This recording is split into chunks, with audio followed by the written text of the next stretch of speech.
할렐루야. 오늘 말씀은 감사와 찬양은 하나님께 올라가는 사다리라는 제목으로 은혜를 나누고자 합니다. 어느 미국에 있는 성공한 사업가에게 11살 먹는 딸이 있었습니다. 그 딸이 사춘기를 접어들면서 그전에도 물론 성격이 무척 난폭하고 어지러운 성격이고 이런 성격인데, 이 딸이 밑에 바로 자기 밑에 있는 여동생을 비정상적으로 아주 미워하고 있는 거예요. 거기다가 또 성질이 난폭하니까 집안에 있는 집기들을 잡히는 대로 집어 던지고 내동댕이 치고, 무거운 것들을 자기 여동생에게 내동댕이 쳐가지고 한 번은 이 밑에 있는 그 아이가 상처를 받아가지고 피가 줄줄 흐르기도 하고, 또 부모가 없는 사이에는 애를 마구잡이로 막 그냥 두들겨 패는 거예요. 이런 딸의 모습을 본 이 부모는 깜짝 놀라가지고 얘를 집에 그냥 놔두면 안 되겠다 싶어가지고 정신과 의사에게 가서 상담을 받았어요. 그리고 하나님께 기도했습니다. 하나님, 우리 딸이 좀 성질도 좀 온순하고 좀 난폭한 것도 좀 다스러지고 좀 그렇게 기도했어요. 그렇게 기도했는데도 이 딸 아이는 여전히 상관없이 더 사나워지고 또 폭력적이 되고 더 두들겨 패고 아무데나 그냥 집에 물건 잡히는 대로 그냥 내던지고 언제 무슨 사고를 터뜨릴지 모르는 시한폭탄이 되어가고 있었습니다. 그래서 이분들이 눈물로 기도하다가 찬양으로 유명하신 멀린 케르도스 목사님에게 상담을 했습니다. 목사님, 우리가 이런 기가 막힌 아이가 우리 집에 있는데 이거 어떻게 하면 좋습니까? 눈물로 상담을 하니까 그 목사님이 한참 그 얘기를 듣더니, 그러면은 제가 지금 말씀드리는 대로 하시겠습니까? 먼저 약속부터 받아야겠습니다. 그러니까 그 아이의 부모가 예, 무조건 하겠습니다. 지금 이렇게 된 마당에 우리가 지금 우리가 체면을 차리고 하겠습니까? 무슨 일이든지 목사님이 우리에게 말씀하시는 것은 하겠습니다. 하나님께서 당신들의 가정에게 정말 필요한 것이 무엇인지 깨닫게 하기 위한 것이니, 그래서 이 아이를 주신 것이니 지금부터 무조건 감사하십시오. 이 말을 듣자 처음에는 아니, 이 목사님이 지금 장난치나? 도저히 우리는 지금 이 상황 속에서 무슨 감사? 그렇게 자기네들의 아이를 문제를 해결하려고 수년 동안 많은 애를 써왔는데 감사하라고 하는 그 말에 너무나도 그 대답이 허무한 거예요. 어떻게 이 상황 속에서 감사하며 찬송할 수 있느냐? 어떻게 감사할 수 있느냐? 그런데 이미 약속을 철석같이 했기 때문에 아이고, 이판사판 이리 망하나 저리 망하나 뭐 믿져봐야 본전이니까 한번 하나님께 감사하자. 눈 질끈 감고 무조건 감사하기 시작했어요.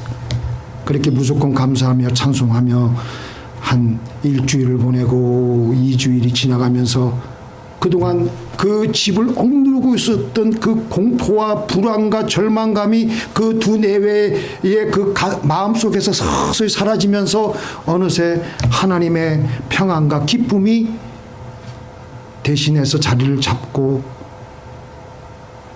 있는 것이었습니다. 그러고 있던 어느 날 이 부모가 이제 리빙룸의 소파에 앉아서 텔레비를 보고 있는데, 그 문제의 딸아이가 이번에는 화분을 들고서 방 가운데 서 있는 거예요. 이거는 분명히 뭔가가 터지기 일보 직전이에요.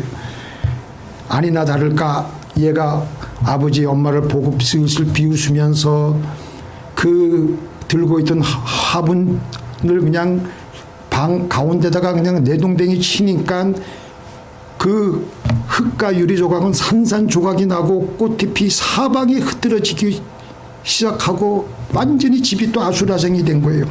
그런데도 이 아이는 비정하게 웃으면서 부모의 반응을 지켜보고 있는 거예요.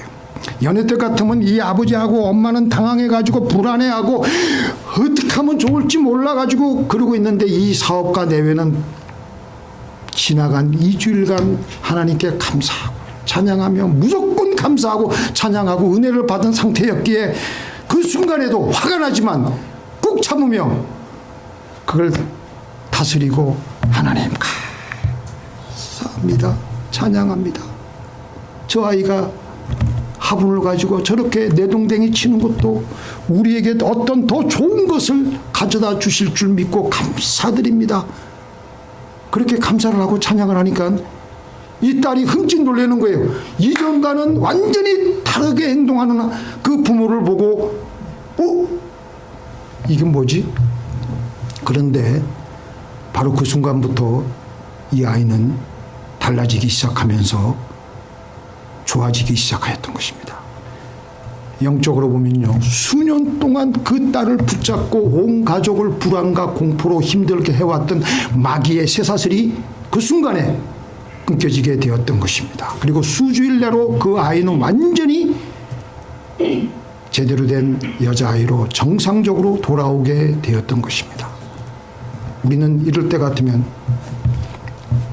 우리에게 다가오는 악의 세력들에게 이에는 이, 눈에는 눈으로 하는데, 그것이 아니라 하나님께서 우리에게 주신 가공할 만한 핵무기와 같은 차원이 틀린 감사와 찬양의 무기로 마귀를 대적하며 나가야 되겠습니다. 로마서 12장 21절에 보니까 악에게 지지 말고 선으로 악을 이기라. 오늘 본문 말씀 우리가 읽었죠. 6절 7절 말씀 제가 다시 한번 보겠습니다. 아무것도 염려하지 말고 오직 모든 일에 기도와 간구로 너희 구할 것을 감사함으로 하나님께 아뢰라. 그리하면 모든 지각에 뛰어난 하나님의 평강이 그리스도 예수 안에서 너희 마음과 생각을 지키시리라. 우리는 살아가면서 어찌할 수 없이 염려스러운 문제들을 만날 수밖에 없습니다. 그때마다 우리는 그 일로 인하여서 눈 질끈 감고 하나님 감사합니다. 좋은 일이 나에게 다가왔을 때만 감사하고 찬양하고 기뻐할 것이 아니라 나쁜 일이, 염려할 일이 다가왔을 때도 더욱더 감사하고 기뻐하는 겁니다. 제가 읽어드릴게요. 내가 들었으므로 내 창자가 흔들렸고 그 목소리로 인하여 내 입술이 떨렸도다. 무리가 우리를 치러 올라오는 한란 날을 내가 기다림으로 내 뼈에 썩이는 것이 들어왔으며 내 몸은 내 처소에서 떨리는도다. 비록 무화과 나무가 무성치 못하며 포도나무에 열매가 없으며 감람나무에 소출이 없으며 밭에 식물이 없으며 우리의 양이 없으며 외양간에 소가 없을지라도 나는 여호와를 인하여 즐거워하며 나의 구원의 하나님을 인하여 기뻐하리로다. 주 여호와는 나의 힘이시라.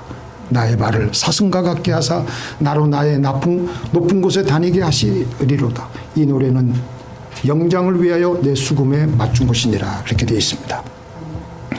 여기서 기뻐하리로다는 감사하리로다, 찬양하리로다 와 똑같이 받아들이시면 됩니다.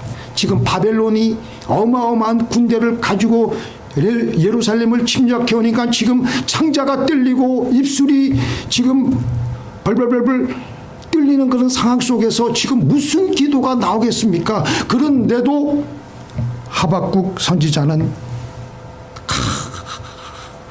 떨면서 감사했습니다. 눈물을 흘리면서도 감사했습니다. 그러니까 하나님의 기쁨과 평강이 그의 영혼과 마음에 넘실거리기 시작했습니다. 하나님 참 감사합니다. 나에게 일어난 이 문제로 인하여 감사합니다. 나에게 일어난 이 문제가 나를 골치 아프게 하더라도 더 좋게 해주실 것을 믿고 감사합니다. 감사합니다. 감사합니다. 나에게 주어진 안 좋은 일을 가지고 하나님께 감사하는 겁니다. 지금은 안 좋은 일로 나에게 다가왔을지 모르겠지만, 자, 하나님은 어떤 하나님이십니까? 우리의 하나님은 전능하신 하나님이시고 우리를 죽기까지 사랑하시는 하나님이시기에 우리에게 벌어지는 모든 일들은 다 좋은 일일 수밖에 없는 것을 믿기에 우리는 또 감사드리는 것입니다. 믿습니까? 그렇게 되면요, 골치부터 안 아파요. 골치부터 마음이 평안해져.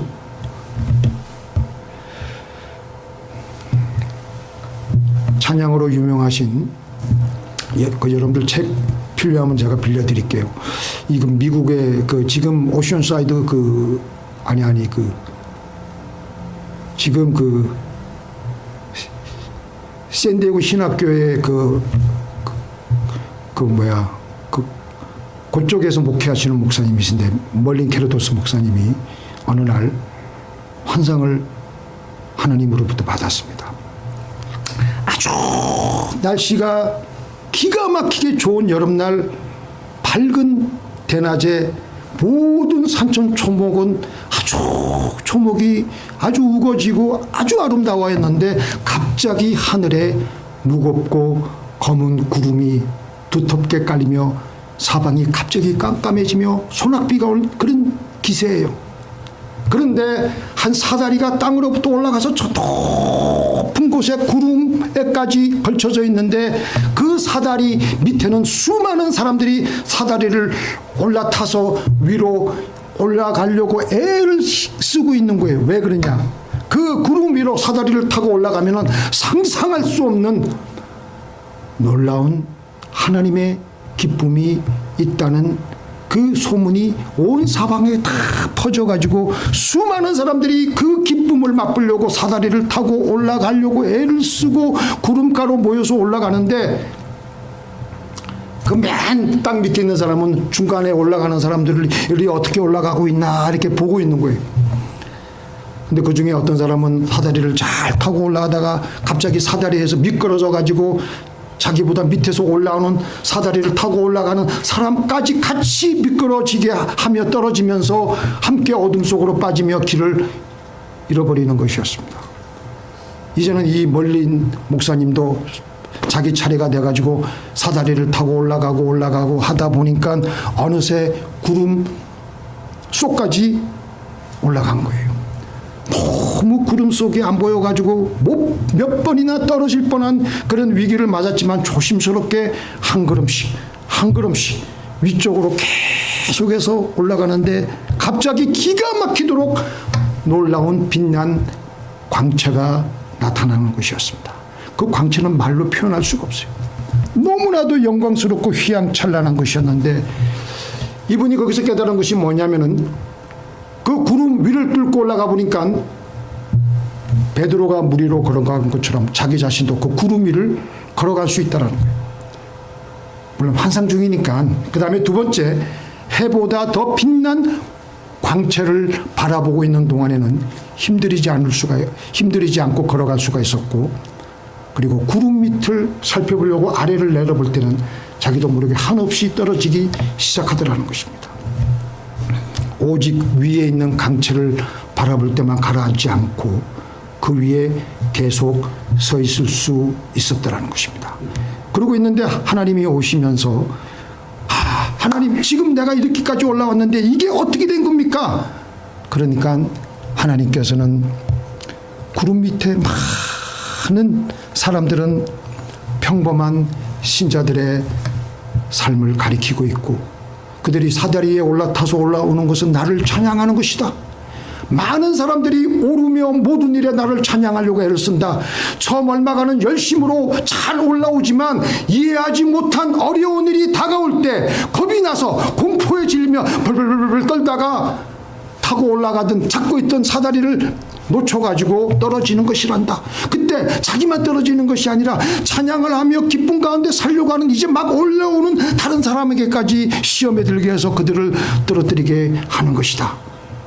아무리 어려운 상황 속에서도 끝까지 참으며 찬양하고 나가는 자들은 마침내 천국에 도달하게 되고 그 고난을 뛰어넘으며 여유 있게 걸을 수 있게 되는 것이다. 내가 너에게 특별히 당부한다. 내 생활의 모든 조그만 일까지 내가 너희들을 인도하고 보호하고 있는 것을 믿기가 아무리 어려울지라도 꾸준히 찬양의 사다리를 꼭 붙잡고 위쪽으로 올라가라. 그렇게 해서 하나님의 말씀이 끝나니까 그 목사님이 이제 환상에서 깨어나게 된 거예요. 자, 이 환상을 보면요, 우리가 에베소서에서 그 사도 바울이 받은 말씀하고 아주 동일하고 흡사합니다. 제가 한번 읽어드릴게요. 사도 바울이 에베소서에서 받은, 에베소를 적을 때 성령의 감동으로 적을 때 받은 감동과 굉장히 흡사한데 제가 읽어드릴게요. 찬송하리로다 하나님 곧 우리 주 예수 그리스도의 아버지께서 그리스도 안에서 하늘에 속한 모든 신령한 복으로 우리에게 복 주시고 곧 창세전에 그리스도 안에서 우리를 택하사 우리로 사랑 안에서 그 앞에 거룩하고 흠이 없게 하시려고 그의 은혜의 영광을 찬미하게 하려 하는 것이라. 지금 사도 바울은 계속해서 찬양의 사다리를 타고 올라가는 겁니다. 이는 그리스도 안에서 전부터 바라던 우리로 그의 영광의 찬송이 되게 하려 하십니다. 그의 힘의 강력으로 역사하심을 따라 믿는 우리에게 베푸신 능력의 지극히 크심이 어떤 것을 너희로 알게 하시기를 구하노라. 20절 같이 읽겠습니다.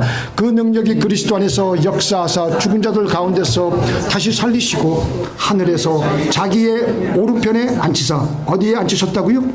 자기의 오른편에 앉히사. 26절 또 함께 일으키사 그리스도 예수 안에서 함께 하늘에 앉히시니. 감사하며 하나님을 찬송하며 올라가니까 마침내 하나님의 보좌 옆에 함께 하늘에 앉게 되는 것입니다. 그리고 그렇게 올라가게 되면 어떻습니까? 하나님의 영광스러운 빛을 보게 되니까 그게 우리에게는 기쁨으로 다가오는 거예요. 얼마나 기쁩니까? 그렇게 우리가 찬양하고 감사하면요, 우리의 이 육신은 지금 이 땅에 머무르고 있지만 물리적으로, 그러나 우리의 영혼은 저 하늘나라에 벌써 올라가게 되는 것입니다. 믿습니까?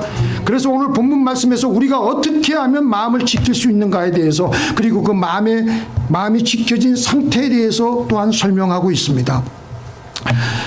자, 6절 7절 제가 다시 한번 읽어드릴게요. 아무것도 염려하지 말고 오직 모든 일에 기도와 간구로 너희 구할 것을 감사함으로 하나님께 아뢰라. 그리하면 모든 지각에 뛰어난 하나님의 평강이 그리스도 예수 안에서 너희 마음과 생각을 지키시리라. 하나님의 평강이 우리를 뒤덮는 겁니다. 자꾸 하나님의 보좌 우편으로 자꾸 우리가 올라가니까. 그런데 그 상태가 어떻게 우리의 마음이 지켜지게 되냐면요, 8절에 보니까 정말로 형제들아 무엇이든지 참되며 무엇이든지 경건하며 무엇이든지 옳으며 무엇이든지 정결하며 무엇이든지 사랑할 만하며 무엇이든지 칭찬할 만하며 무슨 덕이 있든지 무슨 기림이 있든지 이것들을 생각하라. 감사와 찬양을 하며 하나님께 자꾸 나아가다 보니까 마음이 지켜지는데 어떤 상태로까지 지켜지냐면요, 마음의 구김살이 없어지는 겁니다. 마음의 어두운 그림자가 없어지며 맑고 밝고 환하여지는데 무엇이든지 참되며 무엇이든지 경건하며 무엇이든지 옳으며 정결하며 사랑할 만하며 칭찬할 만하며 덕이 있으며 기림이 있어지는 것입니다. 감사와 찬양으로 우리의 영혼이 올라가게 되면 우리의 마음은 하나님의 광채를 받게 됨으로써 우리 마음속에 있는 어두운 구김살이 다 펴지게 되는 겁니다. 예배 보기 전에 여러분들 올 때 마음에 어떤 어두운 그림자가, 저도 그렇고 다 있었을 거예요. 그런데 우리가 하나님 그 보좌를 향해서 찬양하고 감사하면요, 어느새 우리가 찬양하고 감사하다 보면은 우리의 마음에 있던 모든 어두운 그림자가 다 사라지고 모든 그 묶여있던 것들이 다 풀려지게 되고 하나님의 평안과 기쁨이 우리 안에 들어차게 되는 것을 느끼게 될 것입니다. 사도 바울은요, 골로새서 4장 2절에 보니까 같이 읽겠습니다. 기도를 항상 힘쓰고 기도에 감사함으로 깨어 있으라. 기도를 여러분들도 많이 하시고 저도 많이 하는데 감사하지 않고 달라고만 기도하면요, 기도가 좀 제대로 깊이 들어가지지가 않습니다. 기도는 하는데, 그런데 하나님께 감사 기도하면요, 하나님께서 나에게 주신 복을 가지고 생각을 해보고 감사하고 찬양하면 하나님 보좌에 맞춰서 올라갈 수 있는 거예요. 하나님께 가까이 나가면 우리의 마음은 펴지게 됩니다. 골치 아프고 염려스러운 일이 나에게 닥쳐올 때 우리가 해야 될 일은 하나님을 높여드리고 감사드리고 찬양하는 일입니다. 우리는 어떻습니까? 골치 아프고 염려스러운 일이 생길 때 내가 우선 거기서 살아남으려고 내가 하다가 더 망하는 길로 종종 들어가지 않습니까? 나도 망하고 내 주변도 망합니다. 그런데 그럴 때 우리는 있는 힘을 다해서 하나님을 높여드리고 하나님께 감사하고 찬양하면 쉽게 그 문제가 해결되어지게 되고 계속해서 우리의 영혼은 하나님께로 올라가게 되는 것입니다. 우리 마지막으로 요거 한번 같이 읽겠습니다. 시작. 호흡이 있는 자마다 여호와를 찬양할지어다. 할렐루야. 이 백성은 내가 나를 위하여 지었나니 나의 찬송을 부르게 하려 함이니라. 우리가 이 땅에 살면서 다른 것 다 중요합니다. 뭐 이것도 중요하고 저것도 중요하고 다 중요한데 우리가 오직 해야 될 일은 하나님을 높여드리는 찬양 드리는 일인 줄로 믿습니다. 기도하겠습니다. 전능하신 하나님, 우리의 호흡이 붙어있는 동안에 우리가 이 땅에서 마지막 호흡을 하면서도 내 구주 예수를 더욱 사랑, 내 구주 예수를 더욱 사랑, 하나님 땡큐, 하나님 감사하며 천성으로 올라가는 우리들이 되게 하여 주시옵소서. 눈물을 흘리면서도 창자가 흔들리고 입술이 들리더라도 하나님 감사합니다. 있는 힘을 다해서 감사하며 찬양하며 하나님 보좌로 찬양의 사다리를 놓치지 않고 끊임없이 붙들고 나가는 우리들이 다 되게 하여 주시옵소서. 예수님의 이름으로 기도를 드리옵나이다. 아멘.